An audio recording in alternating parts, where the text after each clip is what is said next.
Advocate Satya Prakash और आज मैं लीगल बाउंड्री के माध्यम से एक और वीडियो लेके आया हूं जो कुछ अलग और नए विषय पर है। और आज मैं बात करने जा रहा हूं कि उत्तर प्रदेश सरकार द्वारा जो नई बिजली नीति के तहत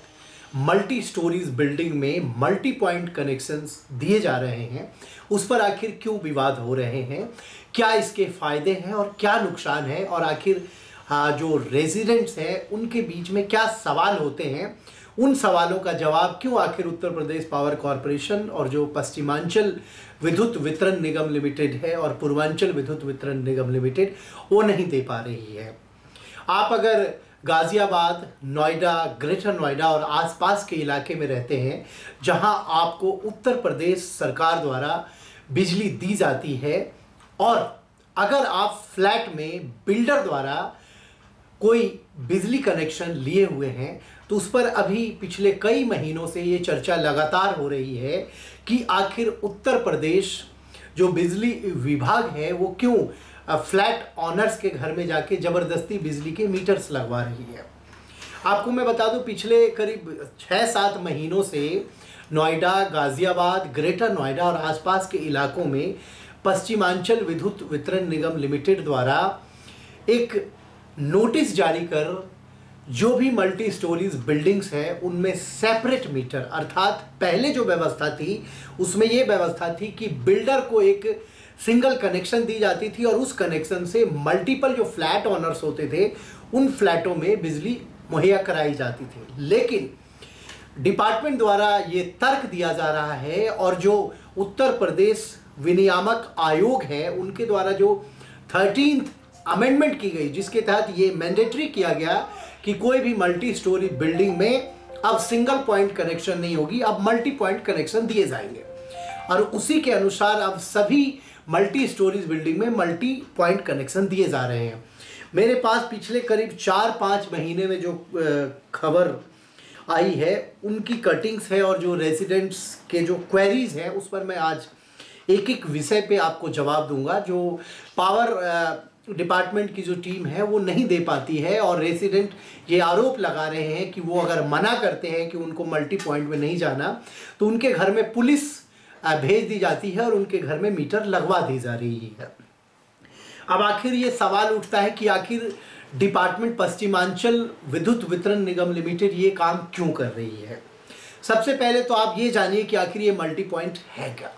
मल्टी पॉइंट वो प्रक्रिया है जिसके तहत जो वर्तमान व्यवस्था है, अगर आप किसी मल्टी स्टोरी सोसाइटीज़ में एनसीआर में रह रहे हैं तो वर्तमान में ये व्यवस्था है कि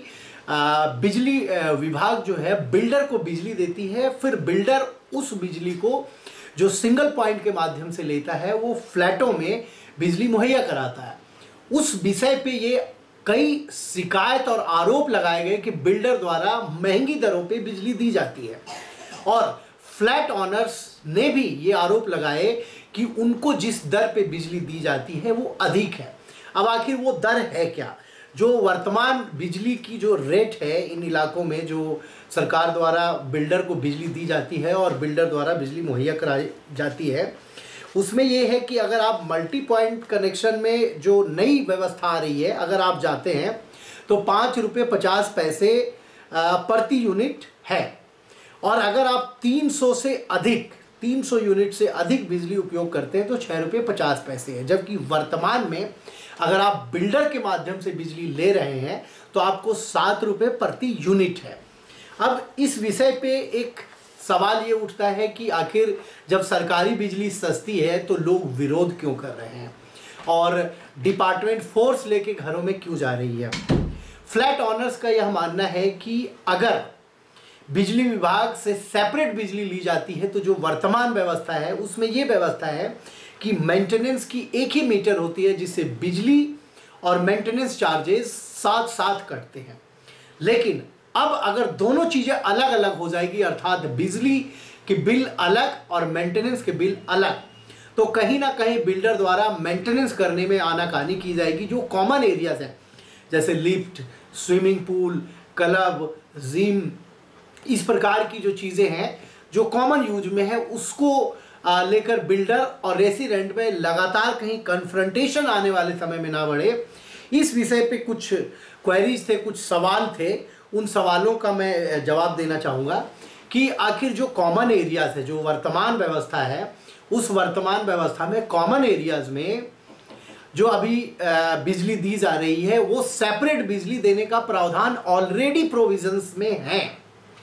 और बिल्डर द्वारा बड़ी चालाकी से ये चीज की जा रही थी कि जो कई ऑनगोइंग प्रोजेक्ट्स हैं वहां पे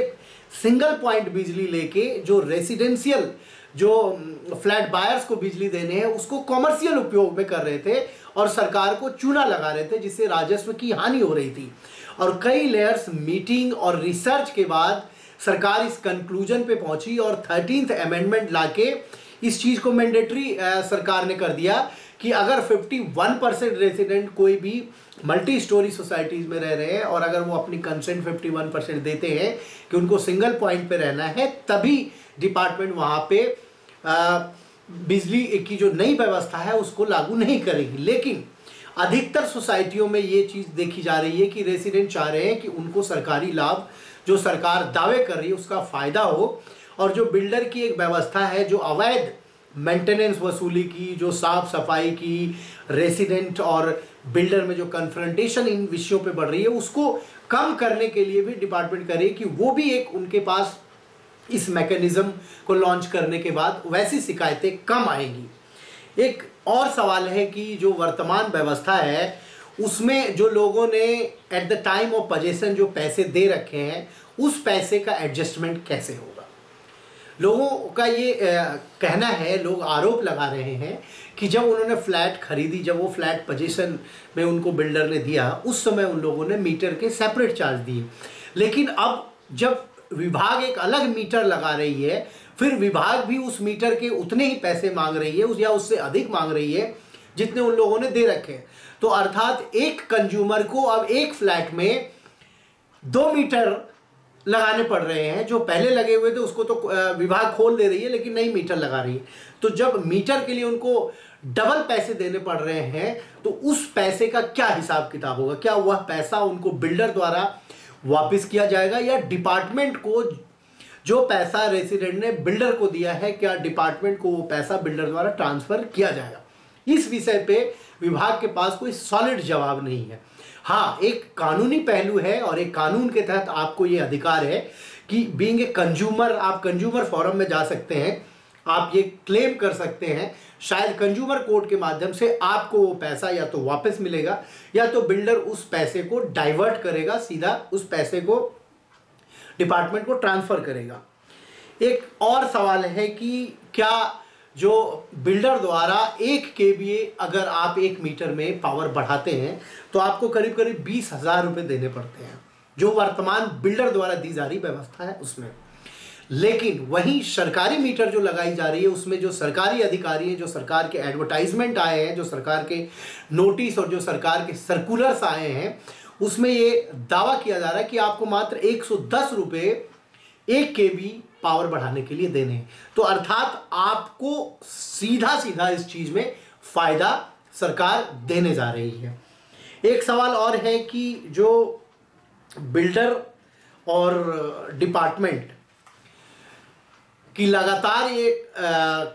आरोप एक दूसरे पे है कि अगर सरकारी मीटर आप लोगे तो मेंटेनेंस मैं कैसे करूंगा। वहीं डिपार्टमेंट ये बात कह रही है कि अगर आप बिल्डर के साथ जाओगे तो मैं आपकी बिजली काट दूंगा पूरी सोसाइटी का। तो ये सारी चीज़ें एक मिथ्या है, ये कंप्लीटली हाइपोथेटिकल है, क्योंकि अभी जो वर्तमान व्यवस्था वो मेंटेनेंस तो आपकी ऑलरेडी अलग है, और ना ही सरकार अगर आप कंसेंट नहीं भी देते हैं तो आपकी बिजली फोर्सिबली काटेगी, क्योंकि आप ऑलरेडी बिल्डर को उतने पैसे दे चुके हैं जिस पैसे के लिए बिल्डर आपको ये ऑफर दिया था कि आप मेरे को मीटर और इलेक्ट्रिसिटी चार्जेस दें, और उसने ऑलरेडी डिपार्टमेंट से बिजली उसी उद्देश्य के लिए ले रखी है कि उसको बिजली उपभोक्ता अर्थात जो फ्लैट बायर्स हैं उनको देने हैं। कहीं वर्तमान में जो सरकारी तर्क है, जो फैक्ट्स दिए गए हैं उसके अनुसार फायदेमंद है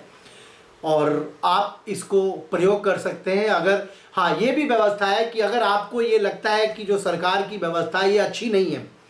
तो आप कभी भी जो फ्लैट बायर्स हैं वो 51% कंसेंट दे के इस व्यवस्था से अपने आप को अलग कर सकते हैं। ये आपके पास ऑप्शन है।